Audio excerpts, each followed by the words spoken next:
자, 우리가 복음은 왜 필요한가? 이런 질문을 던졌습니다. 왜 복음이 우리에게 필요합니까? 우리 모든 인간은 죄인이기 때문에 그랬습니다. 저와 여러분 속에는 죄가 있습니다. 그 죄는 반드시 심판이 따라옵니다. 그 죄의 삭은 사망입니다. 죽음입니다. 그러니까 우리가 죄인이라고 하는 사실을 객관적으로 확실하게 아는 방법은 저나 여러분이 죽는다고 하는 사건입니다. 죽음을 피할 사람은 아무도 없습니다. 그럼 문제는 뭐냐 하면 어떻게 죽음을 피해 볼 수 있을까? 우리가 죽는다는 사실을 가르쳐 주시는 것이 바로 하나님의 말씀, 율법입니다.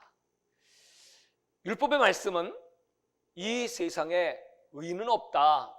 그 율법의 거울에 비춰보면 사람들은 그 죄로 말미암아 죽음을 맞이할 수밖에 없다고 하는 사망 고지서와 같습니다. 사망 통고소. 유대인들은 그 사망 고지서를 받아 듣고 이렇게 착각을 했죠. 이것은 우리가 영원히 사는 이 율법은 남들이 갖지 못한 우리 선민에게만 주시는 하나님의 특별한 은총이다. 그러므로 우리는 율법을 갖고 있으므로 이 율법이 우리를 선민으로 인정했고 천국으로 인도한다. 이렇게 생각하고 있었습니다. 근데 사실은 그 율법은 그 성경 말씀을 보면서 내가 죄인인 걸 깨달으라고 주신 말씀이죠. 그러니까 하나님은 율법 뒤에 꼭 붙여놓은 짝이 있는데 그게 바로 복음입니다. 그러니까 율법으로 구원받는 게 아니고 유대인이나 이방인이나 저나 여러분 우리 모두는 복음으로 구원받습니다. 우리가 죽지 않는다. 죄의 용서를 받는다. 그 말은 뭐냐면 죽지 않는다는 뜻이거든요. 죄를 용서받지 못하면 반드시 죽는다. 죄의 용서를 받으면 죽지 않는다. 이게 복음이잖아요. 죽지 않는다. 아니 어떻게 죽지 않을 수가 있겠습니까? 무엇이 우리를 살릴 수 있겠습니까? 오늘 그 말씀을 사도 요한은 이렇게 한마디로 요약을 했습니다. 우리가 죽지 않는 방법은 딱 하나, 요한 1서 5장 11절과 12절을 한번 보시면 죽지 않는 방법은 딱 하나밖에 없다. 그게 뭐냐 했더니 우리 안에 생명이 있는 것이다. 한번 띄워주시기 바랍니다. 요한 1서 5장 11절입니다. 같이 한번 읽어요. 시작. 또 증거는 이것이니 하나님이 우리에게 영생을 주신 것과 이 생명이 그의 아들 안에 있는 그것이라. 여러분 우리가 죽지 않는 비결을 성경은 말하고 있는데 바로 생명을 얻는 것입니다. 근데 그 생명이 어디 있냐 했더니 아들, 하나님의 아들 안에 있다. 12절 아들이 있는 자는 생명이 있고 하나님의 아들이 없는 자는 생명이 없느니라. 오늘 여러분 우리가 예수 믿는 아주 가장 중요한 이유, 생명을 얻기 위한 것이다. 그렇다면 여러분 속에 예수 그리스도 하나님의 아들이 계십니까? 내 속에 예수님이 있다는 그런 확신이 있으면 우리는 이미 생명을 얻은 것입니다. 그러나 아들이 없다면 생명이 없습니다. 그러면 이제 이 생명을 어떻게 얻을 수 있느냐, 이게 중요한 거죠. 로마서는 그 대답을 해주시는 거예요. 아들, 길이요 진리요 생명인 예수 그리스도 안에 영원한 생명이 있는데 그 생명을 얻는 방법이 뭐냐? 그래서 이 로마서 1장에는 이제 죄를 첫 번째로 이방인의 죄, 로마서 2장에는 유대인의 죄, 그러니까 이방인이나 유대인이나 다 죄인이야. 3장으로 넘어가면 모든 사람의 죄, 그러니까 모든 사람이 죄를 범하여 하나님의 영광에 이르지 못한다. 이렇게 말씀하시고, 영광에 이르지 못한다는 뜻은 부족하다, 미달됐다, 하나님의 영광의 부족함을 보였다. 그러니까 구원이라고 하는 것은 그 하나님의 영광이 임하는 것입니다. 성령 충만하다, 그 말은 하나님의 영광이 충만하다, 그러니까 우리 구원이 아주 확실하다, 구원의 기쁨이 넘친다, 그런 뜻입니다. 그 미달된 상태를 죄라고 말합니다. 그 죄를 용서하시기 위하여 이제 구체적으로 하나님께서 사도 바울을 통하여 그 영생을 얻는 방법을 우리에게 가르쳐 주셨습니다. 이게 진짜 중요한 거죠. 교회를 오래 다녔어도요, 이런 다시 로마서를 이렇게 우리가 펼친 것은 이 로마서가 얼마나 논리적이고 얼마나 체계적으로 우리 구원의 방법, 왜 우리는 죽어야 되는가, 죽지 않는 방법 무엇인가, 그럼 어떻게 영생을 얻는가 하는 것을 아주 논리적으로 잘 증거하고 있다는 사실입니다. 로마서 3장 21절과 22절이 아주 중요한 키워드라고 말씀을 드렸습니다. 한번 같이 보시겠습니다. 자, 3장 21절입니다. 시작. 이제는 율법 외에 하나님의 한 의가 나타났으니 율법과 선자들에게 증거를 받은 것이다. 제가 3장 21절, 다시 한번 21절입니다. 21절에 이제는 이라는 단어를 굉장히 중요하게 여겼습니다. 그건 뭐냐면 3장 20절까지 모든 인간이 죄로 사망에 이르는데 이제는 반의어죠. 이제 하나님이 준비하신 율법으로 구원받을 수 없는 인간에게 하나님은 율법 외에 다른 의, 또 다른 한 의를 나타내 보여주셨으니 그것은 율법과 선자들에게 증거를 받은 것이다. 그러면 이 율법의 하나님의 의가 무엇입니까? 그게 이제 22절로 넘어가시면 곧 그 의가 뭐라고요? 예수 그리스도를 믿음으로 말미암아 모든 믿는 자에게 미친 하나님의 의다. 그 의는 예수님을 믿음으로 차별이 없이, 여기서 차별이라고 하는 건 이방인이든 유대인이든 차별 없이요, 어느 민족 어느 백성이든 하나님이 구원을 주시는 하나님의 의. 여기서 이제 중요한 거, 하나님께서 이제 우리에게 뭘 요구하시는 건가, 도대체 이 의는 우리에게 무엇을 가지고 오는가? 두 개입니다. 두 개. 자, 우리가 구원은 두 가지로 생각하는데 첫 번째는 구속입니다. 구속이라고 하는 것은 값을 치루었다, 그런 뜻이라고 했죠. 속자는 매매할 때 쓰는 족의 패자에다가 매매할 매자를 쓴다고 그랬잖아요. 그러니까 값을 치루었다, 돈을 지불했다, 그런 뜻입니다. 우리가 구원의 출발이 뭐냐 하면 사탄에게 매어있는 우리 인생들의 죄값을 치루었다. 어디서? 십자가에서. 죄 없는 하나님의 아들인 예수님께서 그걸 치루어 주셨습니다. 구속의 또 다른 표현은 속죄라고도 합니다. 속죄는 덮었다. 그러니까 속죄의 효력이 뭐냐 하면 간과다, 그랬습니다. 간과. 그래서 로마서 3장 25절에 이제 이 말씀입니다. 혹시 한번 띄워주시면 좋겠고, 그 앞에 구절이니까 한번 보시기 바랍니다. 이 예수를 하나님이 그의 피로 믿음으로 말미암은 화목제물을 세우셨으니 이는 하나님께서 길이 참으시는 중에 전에 지은 죄를 간과하심으로 자기의 의로우심을 나타내려 하심이라. 그 앞에 24절은 속량, 예수 안에 있는 속량, 바로 속죄입니다. 속량으로 말미암아 하나님의 은혜로 값없이 의롭다 하심을 얻은 자 되었느니라. 이 24절과 25절의 이 말씀, 바로 속량은 속죄, 하나님께서 값을 아들을 통하여 다 지불했습니다. 그것은 우리가 해야 될 일이 하나도 없고 하나님이 다 이루신, 우리가 붙일 게 없습니다. 하나님께서 아주 완전하게 우리 죄를 용서하시기 위한 하나님의 전적인 은혜, 우리는 그 은혜를 믿음으로 말미암아 구원을 받습니다. 여기서 믿음이라고 하는 표현은 영접, 그러니까 다시 말해서 예수님이 하신 십자가의 죽음과 부활의 그 대속의 은총을 내가 받아들이는 것, 그것을 영접이다, 이렇게 말했습니다. 그걸 믿음이라고 그래요. 근데 이것은 믿음의 완성이 아니고 믿음의 시작이겠죠. 당연히 믿음은 이렇게 시작됩니다. 그래서 속죄로 시작된 믿음은 무엇으로 완성됩니까? 했더니 성화로 완성된다, 이렇게 말해요. 성화는 그 믿음의 완성입니다. 그래서 이 믿음이라고 하는 단어는 속죄에서 끝나지 않고 속죄로부터 시작해서 성화까지 이른 전 과정을 믿음이다, 이렇게 말했고, 하나님의 의는 그 구속과 성화를 합친 그 모든 전 과정을 믿음이다 라고 말했고, 이제 로마서 4장은 신뢰를 드는 겁니다. 그러면 하나님께서 누구를 들어서 그 사람이 속죄와 함께 성화의 과정에 이르는 샘플, 아주 하나님께서 들어 쓰신 아주 가장 귀한 첫 번째 사람, 믿음의 조상, 그 사람이 누구였습니까? 아브라함이죠. 아브라함. 신약 성경에도 그 믿음의 사람들이 많은데 왜 하나님은 아브라함을 선택하셨을까요? 아브라함을 왜 믿음의 조상이라고 말할까요?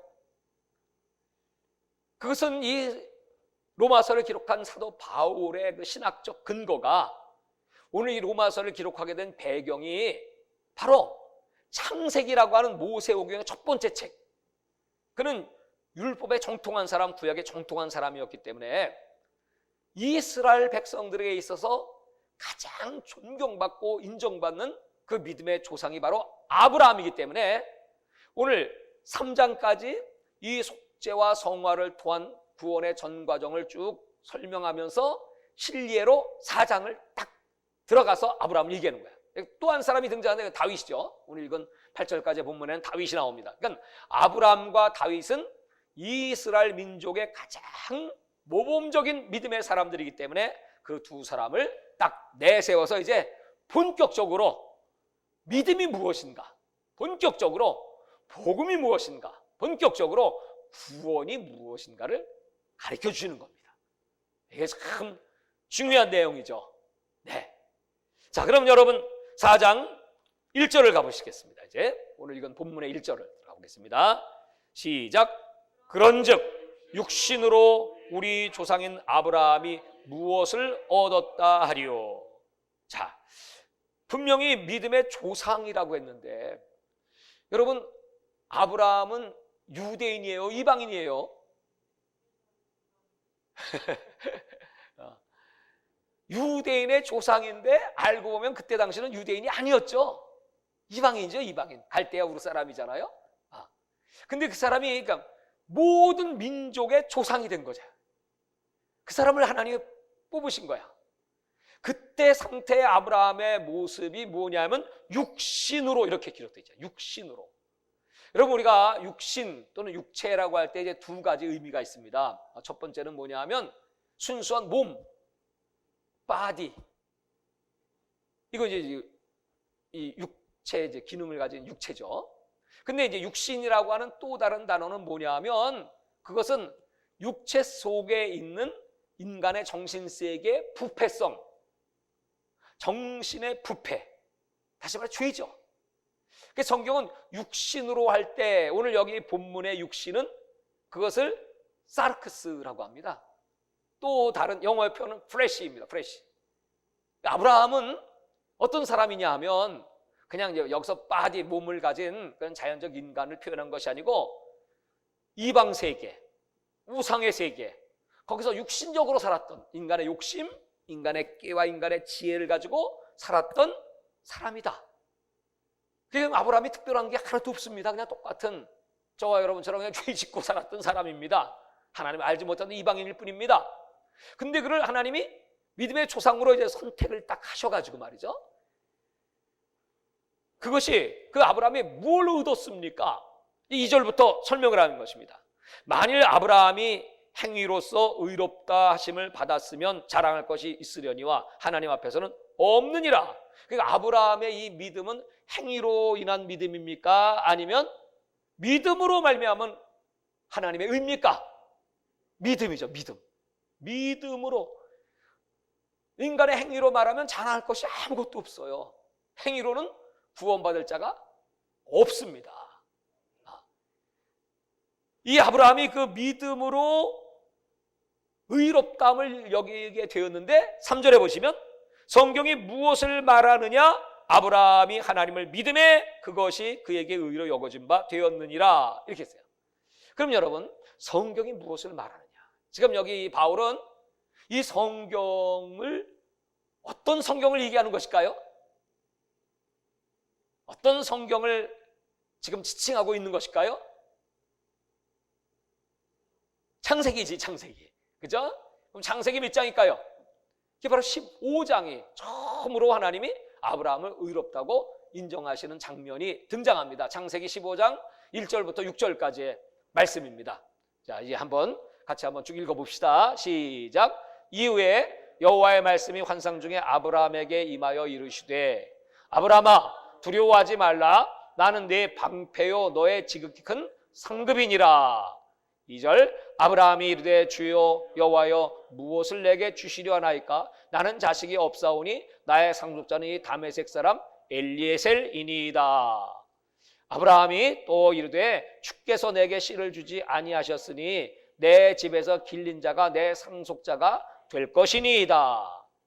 여호와의 말씀이 그에게 임하여 이르시되 그 사람이 네 상속자가 아니라 네 몸에서 날 자가 네 상속자가 되리라 하시고 그를 이끌고 밖으로 나가 이르시되 하늘을 우러러 무뼈를 셀 수 있나 보라. 또 그에게 이르시되 네 자손이 이와 같으리라. 6절입니다. 아브라함이 여호와를 믿으니 여호와께서 이를 그의 의로 여기시고. 자, 여러분, 아브라함은 75세 때 부름을 받았습니다. 그 아브라함에게 하나님께서 약속을 하시죠. 내가 너에게 아들을 주리라. 근데 나이가 벌써 75세, 이때쯤 되면 뭐 80세, 85세 막 시간이 지나가는데 뭐 지금 우리 나이도 아기를 낳을 수 없는 그런 나이고 또 아브라함도 역시 마찬가지고. 근데 문제는 그 안에 사레입니다. 사레는 여러분 아기를 낳을 수 없는 그때까지 90세가 될 때까지 아기를 낳지 못한 걸 보면 불임이죠. 불임. 아예. 그래서 어쩔 수 없어서 이 아브라함이 그 하가를 취하여 아들을 낳게 되는데 이스마엘이잖아요. 그래서 그걸로 이제 만족하고 그냥 사는 거지. 나는 자식을 얻을 형편이 안 된다. 근데 하나님이 나타나셔서 이제 말씀을 하시는 거예요. 아브라함아, 저 하늘에 별을 세어봐라. 셀 수 없지 않느냐? 내가 너에게 이와 같은 약속의 자식을 줄 거야. 그 후손이 이렇게 하늘의 별처럼 충만해질 거야. 여러분, 그때 이 아브라함이 그런 일이 있겠습니까? 어떻게? 불가능하죠. 이렇게 받아들이지 않을 수도 있어요. 근데 아브라함이 그 하나님의 말씀을 믿으니, 여기서 이 믿음이 무엇입니까? 하나님은 의로 여기셨다. 여기서 이 믿음이라고 하는 단어가 등장하는데 이게 어떤 믿음일까요? 그것은 하나님의 말씀을 신뢰하는 믿음. 아브라함의 믿음이 처음부터 온전한 믿음이 아니었습니다. 하나님이 진짜 아브라함을 의롭다고 인정해 준 것은 야고보서 2장에 보면 마지막에 이삭을 올려드리고 모든 테스트가 끝났을 때 그 믿음을 의롭게 여기셨거든요. 그게 여기서의 믿음은 어떤 믿음인가 하면 바로 시작의 믿음이죠. 다시 말씀드리면 우리 구원이라고 하는 것은 그 첫 번째가 구속입니다. 구속. 아까 말씀드렸어요. 우리 인간의 어떤 의가 없이 또 첨가할 것도 없고 오직 하나님의 은혜로 주님이 다 해놓으신 거, 그걸 그냥 받아들인 거예요. 지금 오늘 이 아브라함의 믿음은 어떤 믿음인가요? 그저 하나님의 말씀을 내가 이렇게 약속해. 네 현실과 환경과 육신의 컨디션, 뭐 네 아내를 보든지 절대로 인간의 생각으로는 아들을 얻을 수 없지만 내가 너에게 약속하마. 그랬더니 그 말씀을 그대로 받아들인 거야.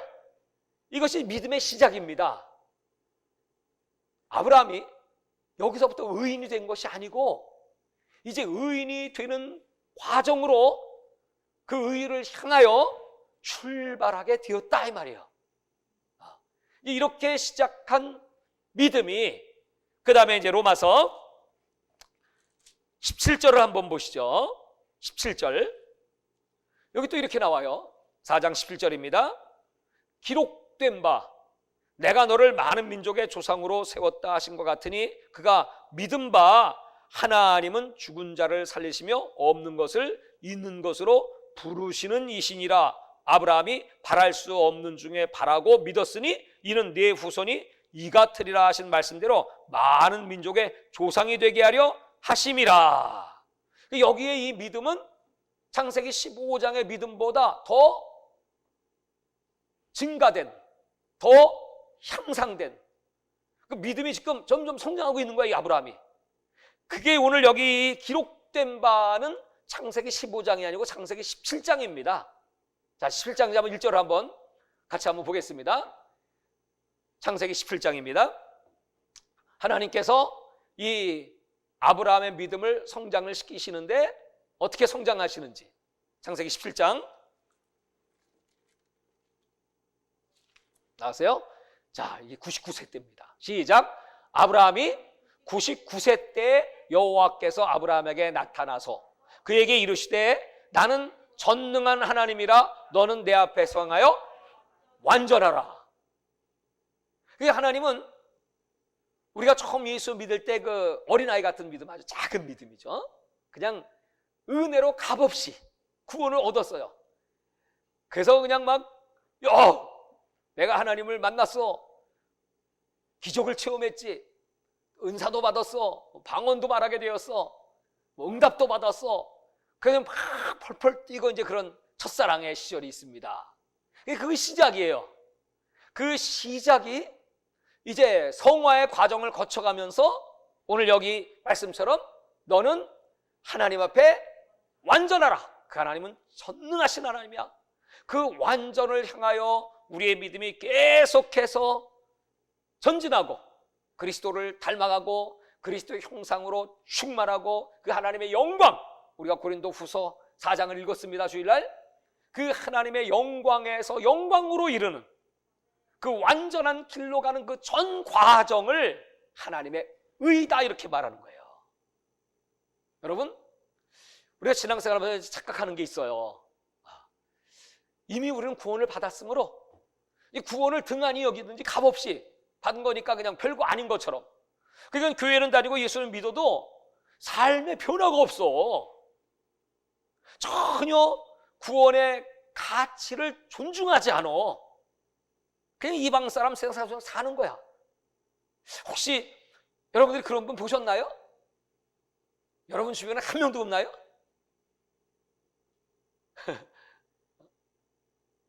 얼마나 그런 사람이 많아요. 이게 뭐가 문제가 있다는 거야, 이게. 왜 우리가 다시 성경으로 돌아가자고 하는 거죠? 왜 오늘 아브라함을 하나님은 딱 샘플로 딱 세워놓고 그 믿음이 어떻게 성장되는가를 이렇게 보여주시죠? 믿음이 얼마나 중요한 것인가. 이렇게 시작된 믿음을 끝까지 지켜야. 베드로 전서 1장 9절, 너무나 잘 아는 말씀이지만 베드로 전서 1장 9절 한번 보겠어요? 믿음이 없이는 여러분 구원을 받을 수가 없어. 믿음의 결국 곧 영혼의 구원을 받습니다. 다 같이 큰 소리로 시작. 믿음의 결국 곧 영혼의 구원을 받습니다.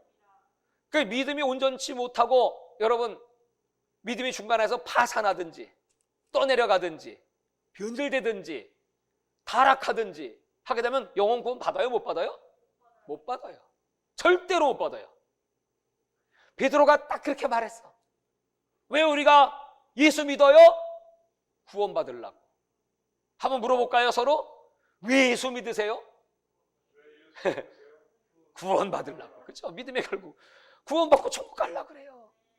이 말은 중간에 타락하고 떨어진 사람이 많다 적다? 많다. 그래서 예수님은 구원을 이루어 가기 위해서는 내 앞에 완전해. 하나는 전능한 자야.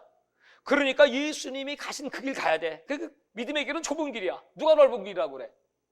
예수 믿고 구원받았으니까 뭐 내 마음대로 뭐 이미 구원은 확정된 건데 뭐 실수 좀 하면 어때? 죄심 지으면 어때? 뭐 죽기 전에 저 강도처럼 회개 한번 하면 되는 거 아니겠어?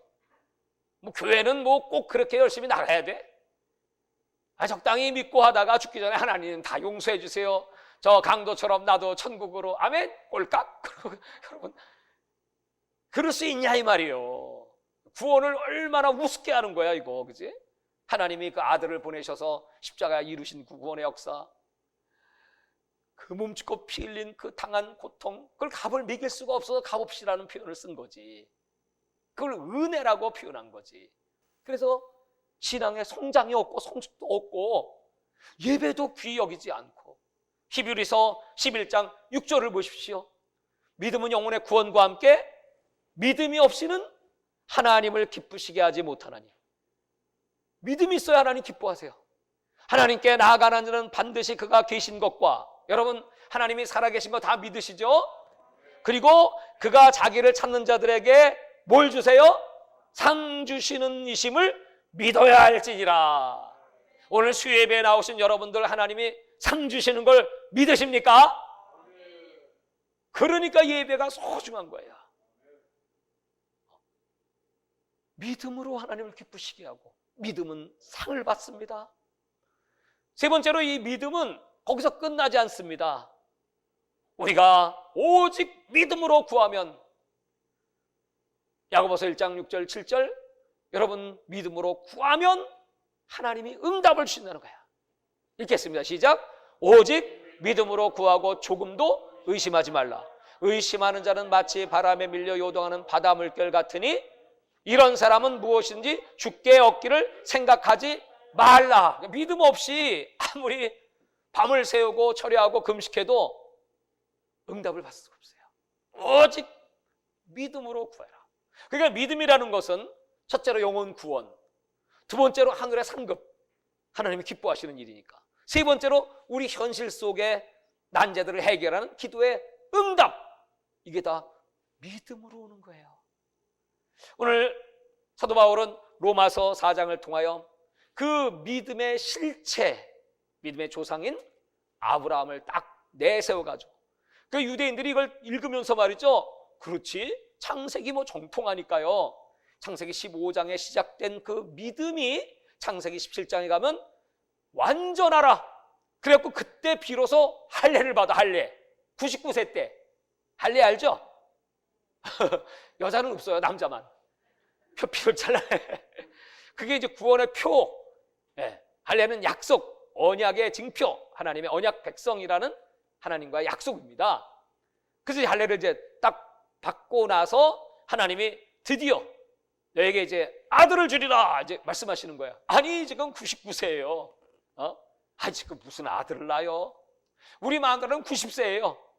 무슨 자식을 낳아요?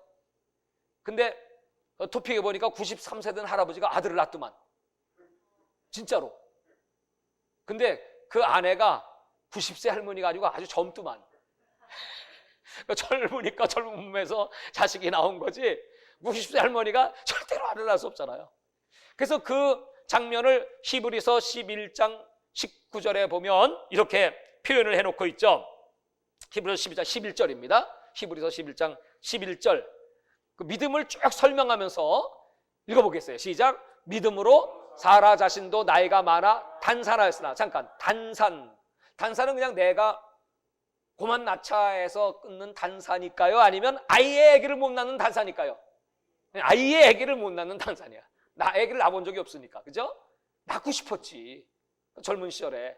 근데 이 자식이 없었어요. 그래서 잉태할 수 있는 힘을 얻었으니, 잉태의 힘을 이 사라가 뭘로 얻었다고요? 믿음으로. 이는 약속하신 이를 믿으신 줄 알미니라. 여기 믿으시다고 하는 말은 신실하다, 그 말씀드렸어요. 신실하다, 약속을 지키신다.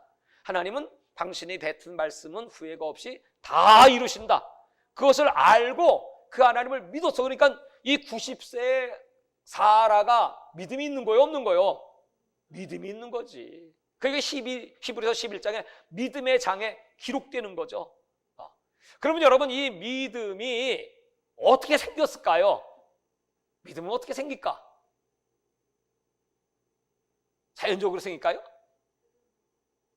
그렇죠. 이 믿음은 하나님의 말씀을, 다시 한번 창세기 17장 1절을 한번 보도록 하죠. 창세기 17장 1절을 한번 보면 믿음이 어떻게 생깁니까? 자, 아브라함이 99세 때 여호와께서 아브라함에게 나타나서 그에게 나는 전능한 하나님이라 너는 내 앞에서 행하여 완전하라. 2절입니다. 2절. 내가 내 언약을 나와 너 사이에 두어 너를 크게 번성하게 하시리라. 하나님이 99세에 나타나셔서 하신 말씀. 여러분, 예배가 왜 중요합니까? 말씀을 듣는 것이 왜 중요합니까? 하나님 말씀을 들을 때 믿음은 들음에서 나고, 그 말씀을 들으니까 믿음이 생기기 시작했어. 또 그 옆에 있던 사라도 원래는 사레죠. 그 이름이 바뀌어요. 사레가 사라, 아브람이 아브라함, 이렇게 바뀌죠, 이름이. 열국의 아비, 열국의 오미. 믿음이 들어오니까 이름도 바뀌어. 믿음이 들어오니까 불가능을 가능, 죽은 자를 살리시는, 없는 것을 있게 하시는 것을, 안 되는 걸 되게 하는, 오늘 밤에 여러분 그런 우리 믿음의 은사가 우리 모두에게 임하시기를 주의 이름으로 축원합니다. 그 믿음이, 그러니까 이 로마서의 바울은 그 믿음의 과정을 설명하면서 드디어 하나님께서 언제 아브라함을 진짜 그 믿음을 의롭다, 앞에는 믿음에 의해 시작일 뿐입니다. 점점 진짜 하나님이 됐어, 이만하면 믿음의 조상이 될 수 있어 하고 땅 도장 찍고 인정했을까요? 그게 바로 야고보서 2장 21절부터 24절에 아주 중요한 장입니다. 여러분, 우리 조상 아브라함이 그 아들 이삭을 제단에 바칠 때 행함으로 의롭다 하심을 받은 것이 아니냐. 여기는 이제 이 믿음이 처음에는 그냥 마음으로 믿고 입으로 시인하는 것으로 출발한 믿음이 무엇으로 완전해졌다고요? 행함. 사람들은 얘기하기를 행함으로 구원받는 거 아니야. 맞아요. 믿음의 출발은, 구원의 출발은 믿음입니다. 믿음으로 구원받습니다. 그래서 그 다음부터 행함이 형편없어. 성경을 성경대로 안 믿는 거지. 그러니까 그 사람 변화가 없어요. 교회만 다니는 거야. 나 이미 구원받았으니까. 내 멋대로 그냥 사는 거야. 무서운 착각이지. 무서운 착각. 자, 22절, 내가 보거니와 믿음이 그의 행함과 함께 일하고 행함으로 믿음이 온전하게 되었느니라.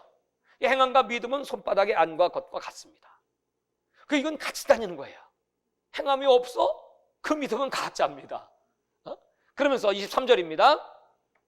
이에 성경에 이른바 아브라함이 하나님을 믿으니 이것을 의로 여기셨다는 말씀이 이루어졌고, 아까 여기 이 하나님을 믿으니 의로 여기셨다는 말씀은 아까 창세기 몇 장?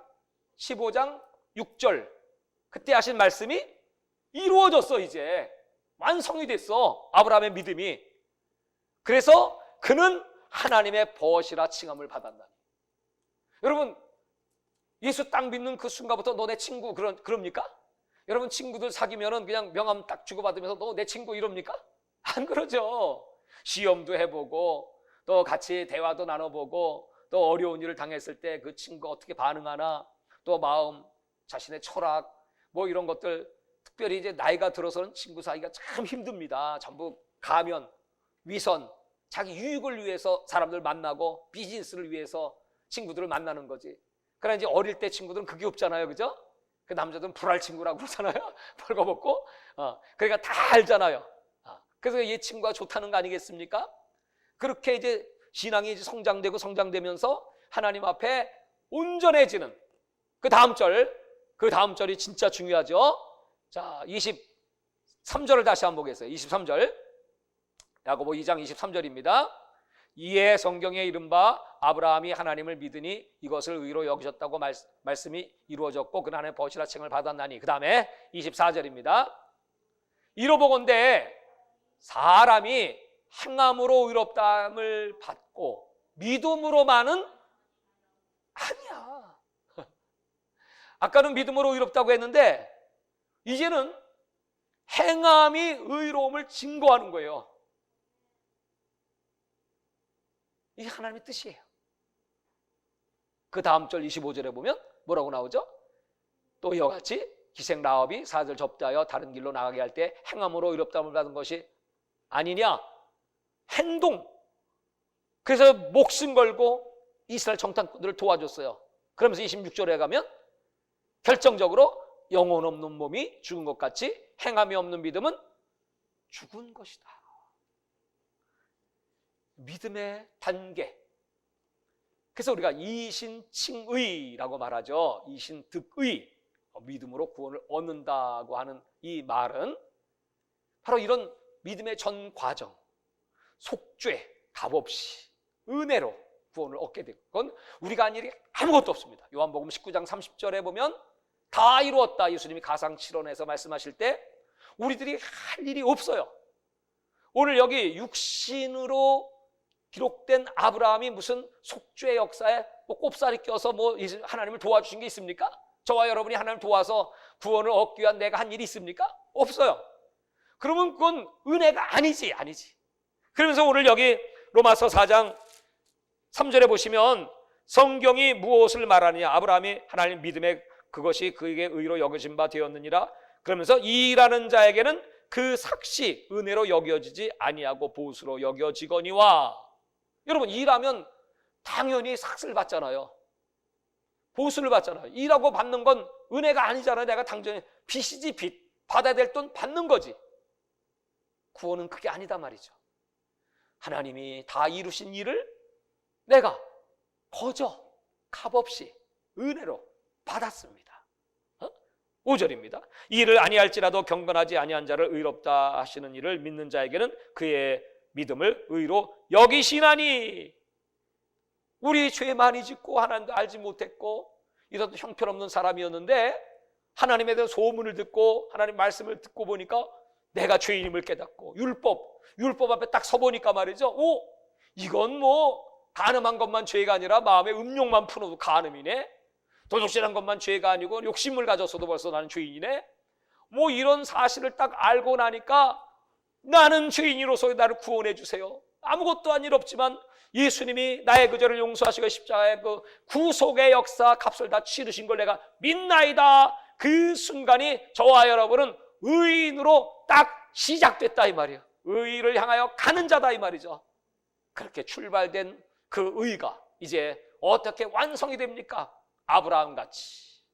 오늘 이것이 로마서 4장에 이제 계속 4장을 좀 더 볼 텐데 하나님께서 우리를 구원하시는 오늘날 이 복음이 얼마나 오염되어 있고 또는 변질되어 있고 얼마나 많은 그리스도인들이 이 구원의 가치를 몰라요. 그런 분들은 다 시험 드는 거지. 별 볼 일 없다고 생각하는 거지. 교회를 손가락질하죠. 내 편리에 따라서 그렇게 믿는 분들이 많잖아요. 그리고 집사라고 해요. 여러분, 이런 마지막 때 우리에게 주시는 이렇게 어지러운 세상 속에서 지금 저 미국의 항공모함들 3대가 지금 와서 지금 우리 서태평양에 지금 다 포진해 있습니다. 거기 뭐 구축함들이 막 2대가 또 와 있습니다. 아니 지금 우크라이나에서 지금 전쟁 일보 직전인데 러시아 병력 10만 병사가 지금 다 국경에 포진돼 있고 나토에서도 지금 막 군사를 파견하고 거기는 항공모함 한 대밖에 안 가 있는데 여기 지금 다 와 있어. 왜요? 북한에서 탄도미사일 이게 여러분 지금 만들어낸 거는 뭐 전에하고는 상상할 수 없는, 미국이 이거 큰일 났네 진짜 보자 하니까 이게 그냥 발사되면요 이 미사일은 떴다가 그냥 쭉 오면 MD 시스템 바로 대항에서 이쪽에서 미사일 쏴서 공중에서 그냥 떨어뜨릴 수도 있습니다. 이게 중간으로다 팍 5개 6개로 나눠져 버려. 그래갖고 한 놈은 시카고로 가고 한 놈은 LA로 가고 한 놈은 중간에 떨어지고 이건 못 막아요. 그래서 미국도 이거 더 이상 양보하고 우물쭈물하다가 이제 우리가 망하게 생겼다. 그러니까 이제 만약에 저쪽에서 뚜껑 열고 진짜 쏠 김이 보이잖아요. 그러면 선제 공격 외에는 방법이 없습니다. 우리 서울에 만약에 원자폭탄을 저기서 열고 터뜨렸다 하면요 1분 몇 초면 끝나요. 그건 먼저 터뜨리지 않으면 우린 다 죽는 겁니다. 그러니까 미국이 지금 그걸 하고 있어. 근데 우리 한국 국민들은 지금 어떻게 생각하고 있죠? 자식들 놀고 있네. 믿음이 얼마나 좋은지 뭔 배짱인지 몰라. 여러분 지금 기도 안 하면 안 돼요. 그 부르짖고 기도하고 하나님, 대한민국이 지금 풍전등화입니다. 무슨 일이 터질지 몰라요. 이제 3월 9일 대선입니다. 어떤 지도자가 탄생해야 됩니까? 하나님이 지켜주셔야 합니다. 여러분, 평화라고 하는 것은 굴종의 평화는 평화가 아닙니다. 그건 누가 못해. 힘의 평화가 평화입니다. 영적인 것도 마찬가지예요. 우리가 힘이 있어야 마귀를 때려잡고 물리칠 수 있어야지, 힘이 없어, 영역이 없어, 말씀의 능력이 없어, 담대함이 없어, 권세가 없어, 그러면 귀신님 적당히 합시다. 그거 타협할 수밖에 없잖아요. 나를 건들지 마시오. 그거 얼마나 어리석은 겁니까? 이런 무서운 때를 지금 우리가 살고 있어요. 그래서 우리는 다시 복음으로, 이 복음의 능력으로 우리에게 주신 이 구원을 이루어가는 과정, 좁은 길로 십자가를 지고 힘들고 어려워도 두렵고 떨림으로 주 예수님을 닮아가고 주님의 말씀을 날마다 사모하고, 그래서 금식도 하고 회개하고 애통하고 더 부르짖고 기도하며, 여러분 때렸든지 뭐든지 행하면 믿음 죽은 믿음이다. 예수의 이름으로 담대하게 복음 전하고 봉사하고 충성하시기를 주의 이름으로 축원합니다.